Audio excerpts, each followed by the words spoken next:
સમાચાર જો વિસ્તારથી તો પર્યાવરણ અને જળ સંરક્ષણ માટે પદયાત્રા કરીને લોકોમાં જાગૃતિ ફેલાવનારી સુશ્રી શિપ્રા પાઠકે ભક્ત કવિ નરસિંહ મહેતા યુનિવર્સિટીની મુલાકાત લઈ કુલપતિ સ્ટાફ તથા વિદ્યાર્થી વર્ગ સાથે વિસ્તૃત ચર્ચા કરી હતી।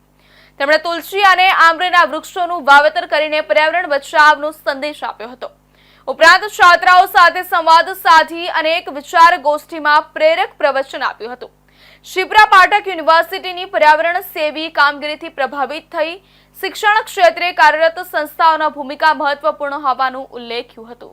પર્યાવરણ બચાવ અને જળ સંચય ક્ષેત્રે ભારત દેશમાં વિવિધ વિસ્તારોમાં પગપાળા પરિભ્રમણ કરીને લોકજાગૃતિનો સંદેશ ફેલાવનાર સુજ્ઞ શ્રી શિપ્રા પાઠકે ભક્ત કવિ નરસિંહ મહેતા યુનિવર્સિટીની સૌજન્ય મુલાકાત લઈ યુનિવર્સિટીના કુલપતિ પ્રોફેસર અતુલ બાપોદરા, કુલસચિવ ડૉક્ટર મયંક સોની અને યુનિવર્સિટીના સ્ટાફ પરિવાર સાથે વૃક્ષોની મહત્વતા અને પાણીના સંચયથી થતા ફાયદાઓ વિશે વિસ્તૃત ચર્ચા સમીક્ષા કરી અને ભારત દેશમાં આ અભિયાન ક્ષેત્રે ચાલી રહેલા પ્રયાસોની જાણકારી આપી હતી।